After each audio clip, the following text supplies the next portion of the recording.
Clemson is clearly not the team everyone thought they were in the preseason, but Georgia Tech, they got the king. Time to assemble the squad. You're talking ball with the ACC squad. From Florida State to North Carolina, from Syracuse to Miami, and from NC State to California, it's the local experts of the Locked On Podcast Network bringing you scoops, breakdowns, and the most comprehensive preview of the upcoming ACC weekend. Hang on, it could get loud, it could get heated, and it will definitely be fun. Squad up, you're part of the ACC squad. Hey there, what's up? Oh, we got to do that again because everybody's not in.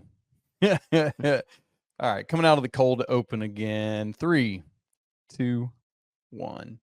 Hey there, what's up? It's Thursday, September 18th, 2025. Shout out to the everydayers and welcome into this ACC squad episode here on the Locked On Podcast Network, your team every day. This episode is brought to you by FanDuel. Right now, new customers can bet just $5, and if your bet wins, you're going to get $300 in bonus bets to use all across the app. Download it today wherever you get your apps. On this episode, we got the squad together. Our guy, Alex Dono, fresh off of that stomp down of South Florida, is out at his son's soccer game, so we're holding down the fort. We got Jackson Holzer from Locked On Syracuse. We got our guys Kenton Gibbs and Grayson Boone from Locked On Wolfpack, and JJ Jackson, the great host of Locked on Blue Devils. And I'm Isaac Shade, the host of Locked On Tar Heels. It's great to be here with you. We're going to look back at what happened this past weekend. We'll get ready for what's ahead in week 4. We're going to look at who's ranked, who's not, and who should be maybe higher or lower. Obviously, Georgia Tech over Clemson, 55-yard field goal as time expires. Miami, a beat down on the South Florida Bulls. They would not get that third straight ranked win.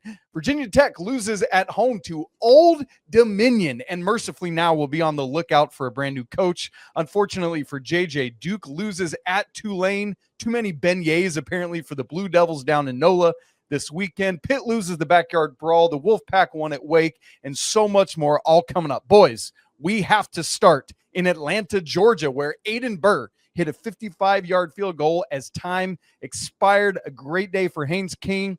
Georgia Tech, do they now have an inside track to make that ACC championship game? What do you think? I'll tell you what, both of the Brents are heading in such opposite directions, gentlemen. I mean, one Brent is now on Indeed. By the way, we would like a coach to come on Locked On Podcast Network for Locked On ACC. Brent, we know you ain't got much to do these. Never mind. Anyway, Coach Key and this squad did exactly what I predicted them to do. I called this upset all last weekend because I said Clemson is struggling to stop the run again. They're struggling to stop the run again despite all of their talent. And what does Georgia Tech do as well as anybody? They've got a quarterback that if the show Jackass came back, he would be the ACC quarterback that would be most likely to throw Johnny Knox through a table or be thrown through a table by Johnny Knox. That's just what I would see out of Haynes King, because he puts his body on the line like he's one of the Hardy brothers or something, for Christ's sake. You know, that young man is willing to do it all. Are you talking about like Frank and Joe Hardy of Hardy Boys fame? No, I'm talking Matt and Jeff Hardy, baby. Come on now. How do you not know the dance? What's going on? But he throws his body around like one of the Hardy brothers in the running game, and I knew that was going to be problematic for Clemson. I knew Jamal Haynes was going to be problematic for Clemson. I knew that having to be disciplined to be in your gap and play physically, play in, play out, was going to be a ton for Clemson. The only thing that surprised me is the fact that their offense still looks so disjointed. I get it. Antonio Williams is a primetime player, and you are without him for these big games. However, they have to do something without him. By now, you would think they would get it figured out. And the fact that their passing game has looked so out of whack for every game so far this season, including against the mighty Troy Trojans. I mean, quite frankly, all pun intended, that game was the Trojan horse that should have warned all of us. They have serious problems down there in South Carolina. So this outcome was not surprising to me, as this was picked as my upset of the week. But I will say Clemson's in a world of hurt. So if Clemson is not very good, according to you, Kenton, then how good is Georgia Tech for beating Clemson on a walk-off field goal? See, this is where I'm really conflicted in. Because if Georgia Tech is a team that we should believe in, then that means we all should believe that Clemson's a good team. But if you're saying Clemson's not a good team, then beating them on a walk-off field goal at home is not that big of a deal, right?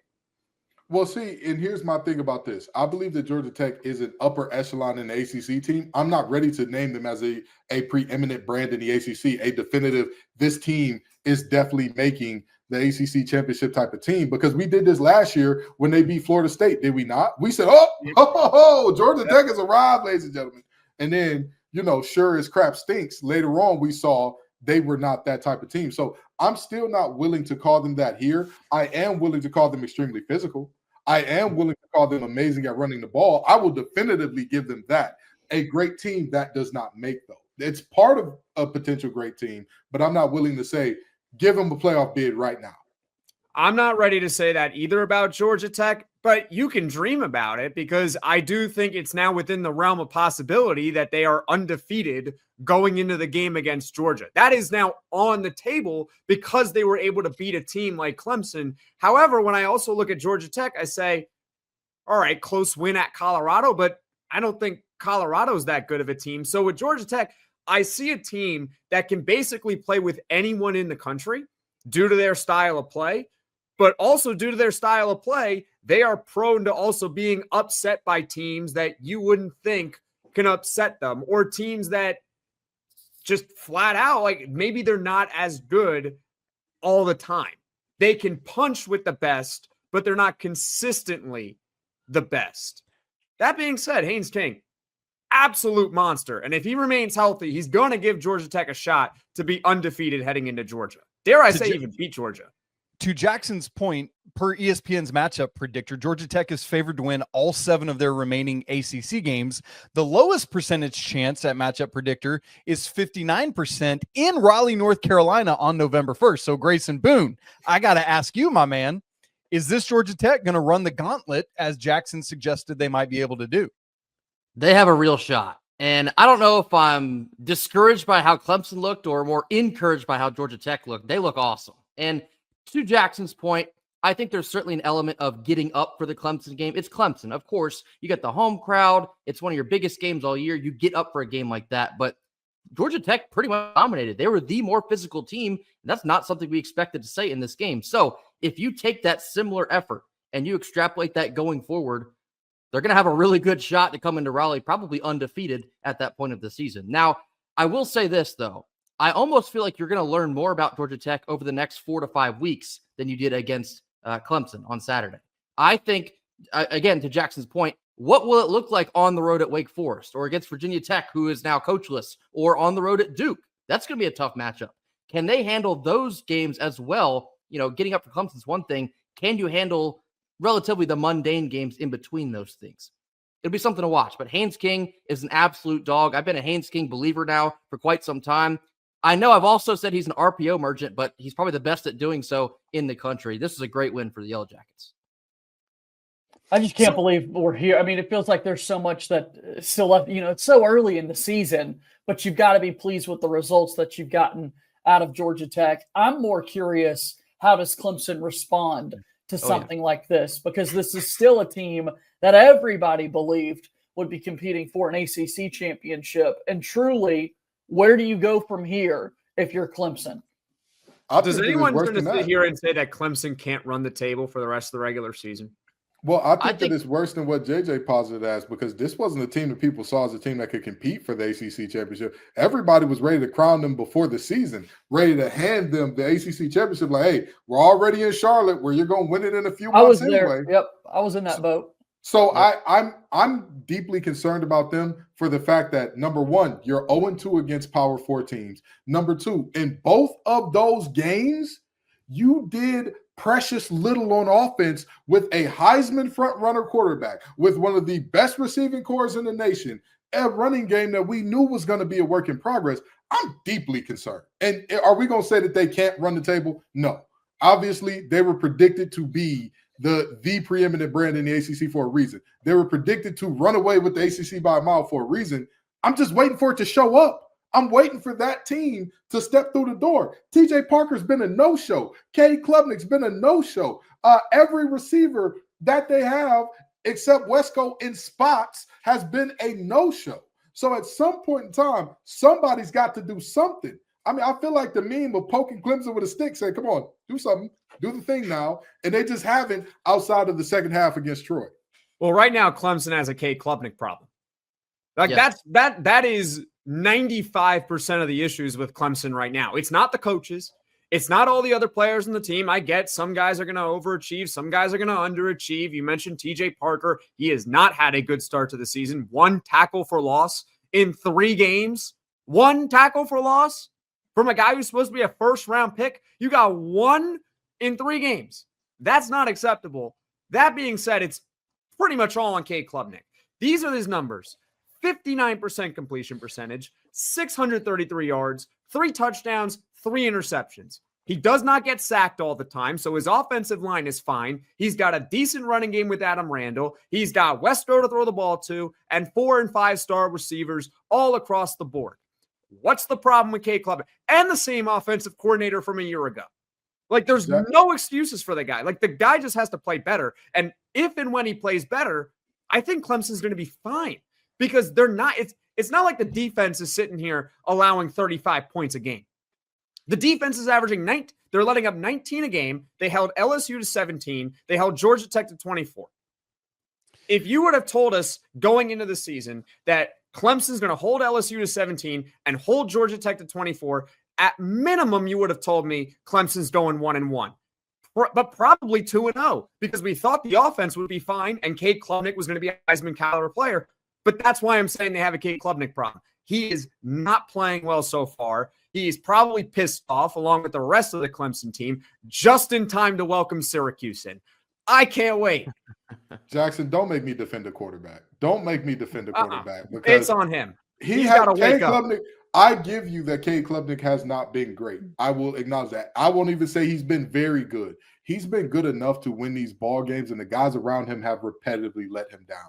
How many drops did we see from his receivers against LSU? You place one in a perfect over-the-shoulder spot in a slot fade. That's where a slot fade ball is supposed to be thrown. And then we get Wesco just drops it. He just drops it outright. So and that's not the only play. There were plenty others. That's just the one that sticks out the most in my mind because you execute a concept perfectly. You're looking at cover 1. A slot fade is a cover 1 beater because it is you and that DB go run to the pylon. Who gets there first? The receiver's in position, the ball's where it's supposed to be, and the receiver drops it. And that's not the only moment that I'm looking at the receivers and the tight ends from Clemson saying, all right, can y'all please do the thing? Can y'all please show up? Cade has not been perfect. He has not been very good. I'd say he's been good enough to win with. However, the rest of the offense has done him no favors. Well, Clemson, as Jackson just said, gets to host Syracuse this weekend. Then they go to North Carolina, to Boston College. And then I think the stretch of the schedule where we really find out who the Tigers will be. Hosting SMU, hosting Duke, hosting FSU, and then at Louisville. That 4-game stretch is going to be very telling. The Tigers drop from 12th to out of the AP poll. Meanwhile, Georgia Tech climbs in at number 18. Alex Dono's Miami Hurricanes took care of business in a big way over the weekend. Virginia Tech, yikes. As Ken said, they're on the lookout for a coach who's now on Indeed somewhere, and we're going to have to talk to JJ what happened down in NOLA over the weekend, and I am somehow missing my camera now. There it is. It's back. We're going to do all that and more coming up here in just a second.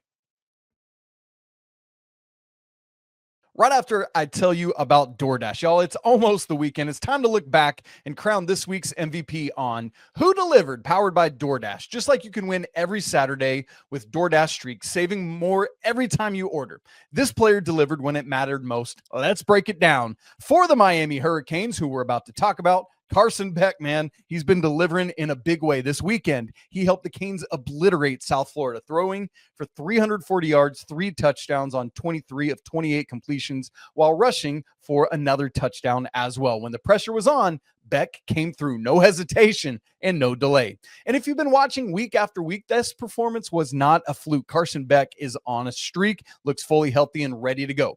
And just like he delivered for the Canes, DoorDash delivers your Saturday. With DoorDash Streaks, you can save every Saturday you order. Stack it up all season, and you could save up to $250, including $100 in DoorDash credits. Order this Saturday. Keep the streak alive. Fuel your game day only with DoorDash. Terms apply. And this promo period runs all the way through November 18th.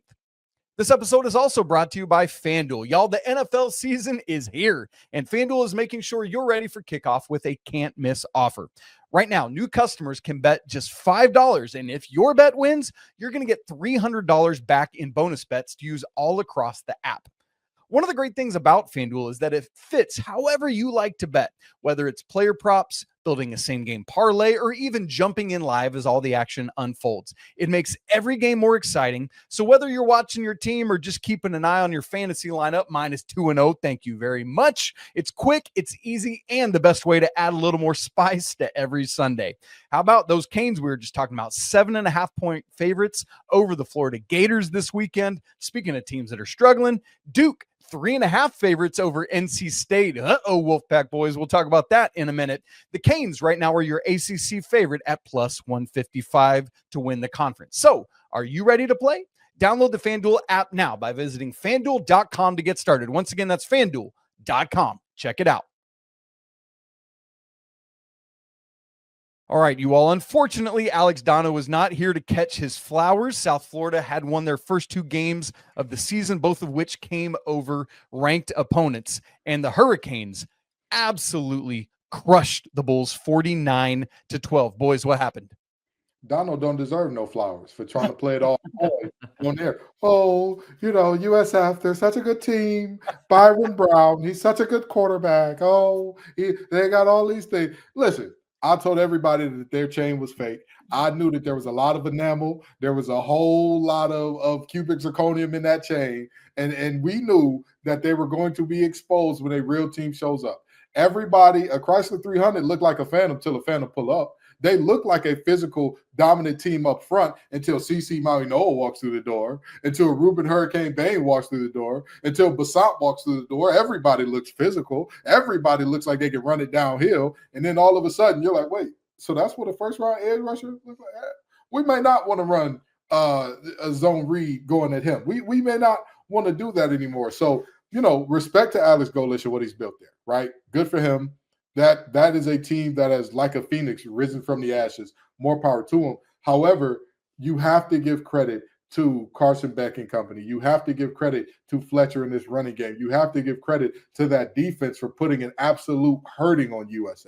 They wanted to be up-tempo. They wanted to run the ball. There was nowhere to run. Every single time you saw a gap, you saw a hat with a U on the side of it right there waiting on them. Hey, buddy, how you doing?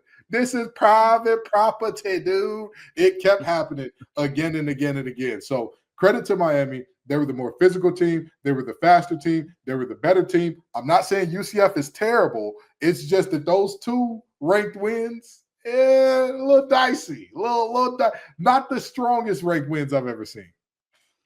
Obviously, Miami's going to play several other large games for the rest of the season, but in my opinion, I think this is the true mark of Miami is for real, because you took what was like America's story at that point. Oh, the USF Bulls, it's a great story. Can they play in the CFP? And Miami looked at that the entire week and then just completely stomped them in the dirt with 0 questions asked. I think Miami's for real. The defense looks for real. That was the biggest question we had. I know Dono talked about it pretty much the all off season, keeping Byron Brown to only 2 rushing yards. I mean, right there, there was a dual threat quarterback. You made him one-dimensional. Miami looked awesome in this game. They are now the ACC favorite for definitely good reason. They look to be the best team, the most complete team perhaps in the ACC conference. A USF team that their coach is going to be highly sought after in the coaching carousel this offseason, and Alex Golish. And you get up for big games like this. Miami, however, was the team that absolutely delivered. Really cool to see Carson Beck playing as well as what he went through at Georgia, the injuries at the end of it, and walking away from a school in which was competing for championships year after year. Now you're setting yourself up to do exactly that, what you said you'd be able to deliver on. And now as they get further into ACC play, I'm excited to see how Miami can follow up on this because in recent years, sometimes a Miami disappointment has popped up on us. So now the question is, can you make sure that doesn't happen? They followed it up this weekend with another in-state game. We'll talk about that later on the show. We got to move to Virginia Tech, boys. Look, they start the season losing at home to 13th ranked South Carolina by 13 points. All right, fine, whatever, we'll take it. Then they lose to Vanderbilt, who apparently Diego Pavia's mom's going on a date with a podcaster now, and Vandy wins that game 44-20. Not embarrassing to lose to Vandy, but by that much, yikes. But then came this weekend. Old Dominion comes to Blacksburg and beats the Hokies 45-26. We talked about it in the lead up to the season. The hot seat was as hot as the flames of hell could possibly be. And man, here we go. We need a new coach. Jackson Holzer, what's happening in Blacksburg? They made the right move. And honestly, losing to Old Dominion might have been the best thing that happened to the Virginia Tech program in quite a while. Because had they done what they were supposed to do and, beat the crap out of Old Dominion, he would be there longer, Brent Pry. You would have given him another week. You might have given him the rest of the season. When in reality, he's probably the worst thing to happen to that program in a very long time. He stinks as a head coach. Absolutely stinks. We knew this. So you lose to Old Dominion, and then they actually fired him the day later? Accountability for actually being terrible and not letting it drag on for the rest of the season? Bravo to Virginia Tech for making the move. That's what I'll say, because last week I went on here and I said, they're irrelevant. There is no reason to talk about this program anymore as long as that guy is the head coach. They legitimately make me mad because that's a program that's supposed to be really good in the ACC year in and year out. And all of a sudden, they're not very good in the ACC. So they let the guy go, good riddance, and now you just start fresh. Who cares about the rest of the season? The season's over. They're not making a bowl. They'll probably go 2-10, 1-11. It's a write-off year anyway, and then they get to start fresh in the offseason. And they don't have to worry about, do we keep Brent Pry another year just in case, he goes on that Billy Napier magic pixie dust, wins 3 games at the end of the year, like what's going on with Florida right now, who Miami's playing this week. They just said, no, you're done. We've seen your prior results. You're not very good. We're moving on. So I'm glad with what Virginia Tech did. They made the right move. Virginia Tech is a special place that requires a special type of coach. It is a very unique situation. Anybody who's ever been to Blacksburg knows exactly what I'm talking about. There is nothing there for miles before you get to the stadium and campus. Why am I saying that? Their answer is within the locker room. Look at what Georgia Tech did by getting a guy who was already there, an alum of the school, who fits the school's personality to be the head coach. I am telling you, give J.C. Price the job. Unless he does not want it, unless he is absolutely like, I don't want to be a head coach, I don't even want to be a coordinator, I just want to coach defensive line for the rest of my life. He is your head coach. He was a former player that was there during their glory days with Mike Vick and company. During their best times ever, J.C. Price was there. He was a guy who steered them through murky waters when they fired Fuentes and was a holdover from that staff. He is a guy that is a Hokie lifer. At least give him the rest of the season. And if he goes on a Brent Pry-ish, or I'm sorry, Brent Key-ish, wrong Brent, Brent Key-ish run, you slap off the interim tag and say that's your guy. But if not, they're going to be in a world of trouble, because who wants to be in Blacksburg? And I'm not joking when I say that. No disrespect to the city of Blacksburg, but you look at what the current landscape of college football is, and the pageantry and all that, that's cute and nice. But you know what pageantry can't compete with when you're recruiting? NIL. And you think that they're competing with the big dogs that are coming into the DMV to get their best? You think that they're competing with the big dogs that are coming into the Virginia Beach area, the 757, the Norfolk area to get their best? The Newport News area, you think they're competing with them in terms of finances? No. So you're in a spot where you're going to be behind the 8 ball. It's a specific type of person that's been there. But by the way, Virginia Tech, if y'all are looking for a head coach, which I know y'all are, I turned Hawaii into a dynasty of college football 25.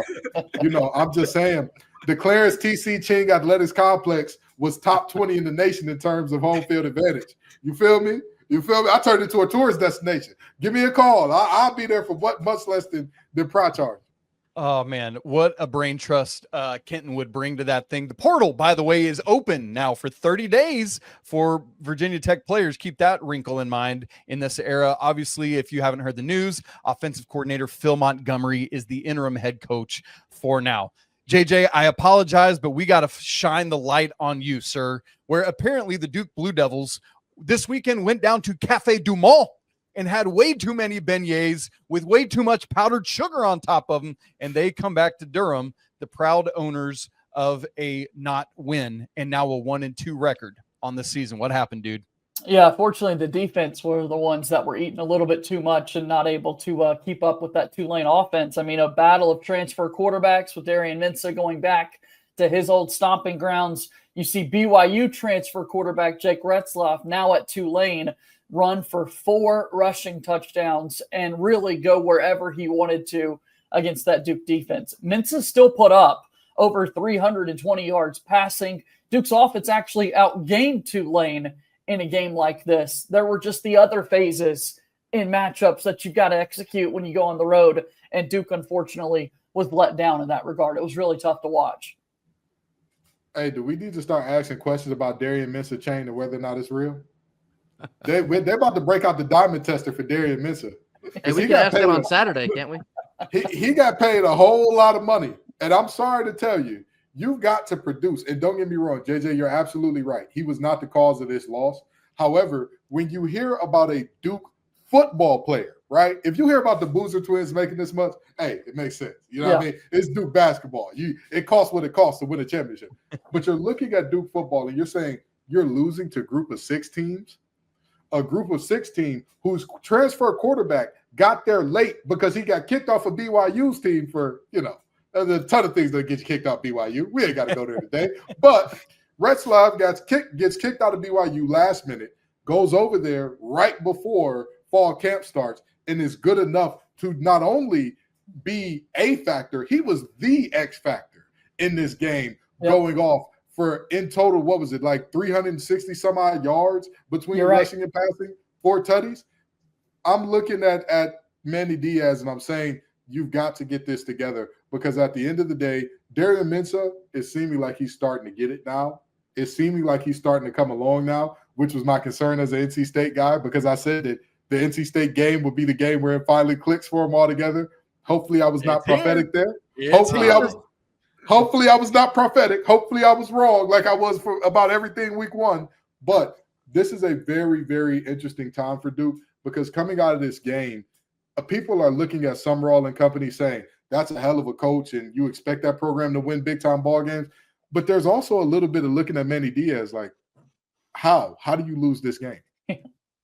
All right. Well, Kenton just mentioned John Summerall's name, man. This is another feather in his cap. I don't know when and where it's going to be, but you got to assume this is the offseason he ultimately moves somewhere, and we will see where that is. UCLA, Virginia Tech, I don't know. We'll keep our eyes on all of that and see what happens. Grayson just said it a second ago. We're going to find out a little more about Darian Mensah this weekend as the Wolfpack travel over to Durham. Florida taking on Miami. Can the Gators figure themselves out as an ACC squad show? We sure hope not. We got that and more for this weekend's games, all coming up in just a second. Right after I tell you about Mazda. Y'all, Mazda crafts cars for those who do more than simply move. Mazda delivers confidence with every ride, with more IIHS Top Safety Pick Plus awards than anyone else as of August 2025.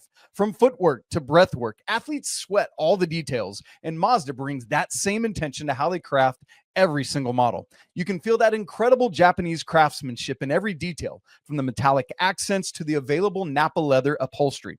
With all-wheel drive standard in every crossover SUV, you can drive with confidence through almost any season, because with Mazda, everyday drives feel like anything but that, from the smooth handling to the intuitive controls. So like the players on all our ACC squad teams, Mazda sweats every detail, because when you make every move count, impossible, man, that becomes irrelevant. Mazda, move and be moved. Quick rankings update as of this upcoming week. Miami is the highest rated ACC team at 4, followed by the Noles at 7th, Georgia Tech at 18. Notre Dame is ACC light. They're 24th even after that 0-2 start, and others receiving votes: Louisville, Clemson, SMU, and the Wolfpack. And look, since you guys are all here and Dono's not, we ain't starting with Florida and Miami. We're starting with NC State at Duke. Grayson, I want to come to you first, man. I'm so intrigued by this matchup. The Wolfpack right now are 3-0. Will they be 4-0 leaving Saturday's game? They're going to have to put together their most complete effort yet if they do want to accomplish that feat. The offense so far for NC State has been pretty impressive. They're putting up big numbers, but the defense on the other side, it's been the absolute epitome of a roller coaster. Every single, at least half of a game, it feels like, are we going to give up 24 points? Are we going to give up 0 points? You saw that out Thursday night in Winston-Salem. Wake Forest, who's not been able to do really anything so far this year, we made Robbie Ashford look like a Heisman contender in the first half. But in the second half, NC State holds them to 10 total rushing yards and 40 total yards in the entire second half. NC State escapes with a win. You can't play from behind on the road in Durham against what is now a pissed off Duke team dropping their last 2. So NC State, it's going to have to be a 4-quarter effort, not a tale of 2 halves. This Duke team seems a little bit snake bitten, and you've got to continue pouring the venom in the wound at this point, because you watched the Illinois game. That game was much closer than the score implies. Everybody's talking about, oh, Duke got dominated. Duke got dominated. I'm like, did you watch the game? Because they moved the ball at will. They had good things going for them. They were getting stops on Altmaier and company. The problem was that every time they got close to the end zone, they got to the red zone, and all of a sudden it turned into the yellow zone because they was just going to start wetting the bed immediately. So you look at that, that's a serious problem for Duke. And then against Tulane, like JJ said, they could not get off the field. Every time that they got into third down situations, they said, DJ Elliott said they stole my whole flow, word for word, bar for bar, not being able to get off the field on third downs. That's NC State's defensive coordinator, if you didn't know. But in all seriousness, this is a moment for both Duke and NC State where you're asking the question, what's your season going to be for the rest of the season? Because with a loss in this game, Duke would drop to 1-3, and you're looking at 0-1 in conference, and you're looking at confidence at an all-time low based on where you were last year, 3 consecutive 9-win seasons to now 1-3. And on the NC State side, you're looking at a situation where if you lose, people are going to say, well, you played with fire and you only beat inferior teams playing with fire. You beat ECU, you beat UVA, you beat Wake Forest. Well, whoop-de-doo. What a big deal. What a great job there. So you're looking at a game that for both of these teams is very relevant outside of course, the fact that these teams are less than 20 miles away from each other, and the recruiting battles will for sure be decided. Some recruiting battles will for sure be decided by this outcome. Your rebuttal, Mr. Jackson. Yeah, it just sounds like we've got a shootout coming to this game in Durham, because defensively, that's not what Duke has been able to pride themselves on this season, which is the complete opposite of what I would have told you going into the year. I mean, I felt way more comfortable with the Duke defense that was returning so many players up front.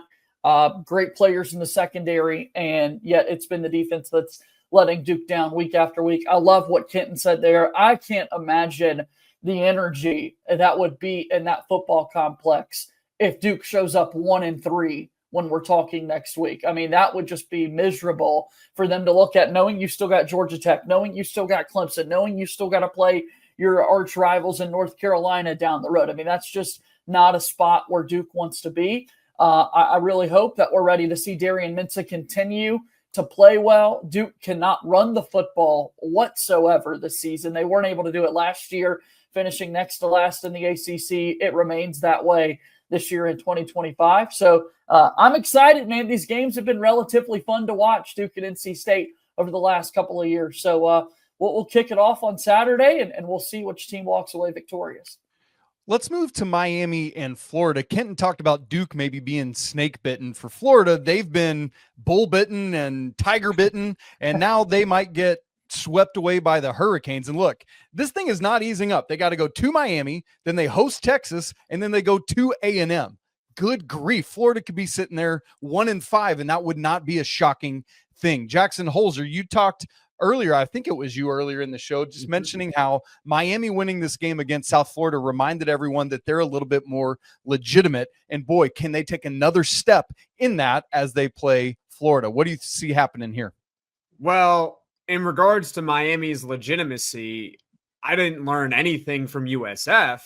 I learned it from week 1 when they beat Notre Dame and they shut down Notre Dame's rushing attack. That's when I learned I think Miami's different this year.